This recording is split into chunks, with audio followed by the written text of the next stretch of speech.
It is a bobsled luge track that churns out Olympians, including medal winner Aaron Hamlin. But some New York lawmakers are now questioning how that facility gets its funding. Tonight, the I-Team's Chris Glorioso investigates why our tax dollars meant for things like the subway tracks being diverted to fund bobsled and luge tracks. In the quiet upstate village of Lake Placid, in the shadow of ski jumps and black diamond trails, you can almost hear the Olympic ghosts. This was where USA Hockey shredded the Soviets and shocked the world. But far from disappearing into the Olympic history books, Lake Placid's Olympic venues are very much in use today.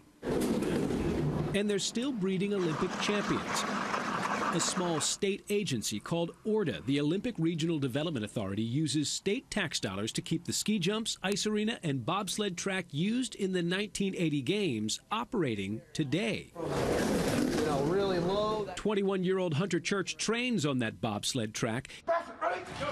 He's had his eye on Olympic gold since he was 12 years old. There's only 2 tracks here in the United States. There's one here in Lake Placid and there's one in Park City, Utah. So the fact that we have one so close to home, it's a real blessing for sure. People don't realize that. No one realizes it. It's definitely kind of tucked away. It's hidden. Perhaps hidden to the rest of us, but if you are a Winter Olympic hopeful, chances are you know the facilities in Lake Placid well. To keep Olympic athletes living and training up here, New York taxpayers have had to foot some of the bill. And some New York City lawmakers have complained money that currently funds a luge and bobsled track would be better spent fixing the subway tracks. The next stop is... Last year, Queens State Senator Michael Gianaris blasted a decision by the Cuomo administration to transfer about $5 million from the MTA budget to ORDA. Dreadfully low snow totals had ORDA's ski resorts bringing in far less revenue than needed.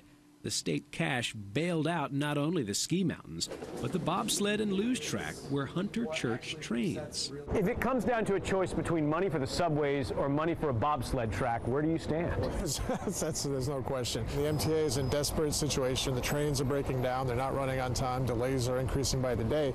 The last thing we ought to be doing is sending money away from the mass transit system and its needs to another unrelated purpose. What do you say to a lawmaker who says we need more money for subway tracks, not for luge or bobsled tracks? This is the economic engine to the North Country. John Lundeen is the spokesman for ORDA. He concedes the Olympic training facilities in Lake Placid need subsidies from downstate taxpayers, but he says the benefits should be measured less in profit and loss and more in Olympic gold. If you want to become a Winter Olympian, at some point during the stage of your development, you're going to wind up here in Lake Placid. And while other former Olympic towns around the globe have seen their venues become eyesores, you ready? You're not going to fall. Lake Placid's venues still inspire the youngest athletes and the ones like Hunter Church on the cusp of greatness. Reporting from Lake Placid, Chris Glorioso, News 4, New York.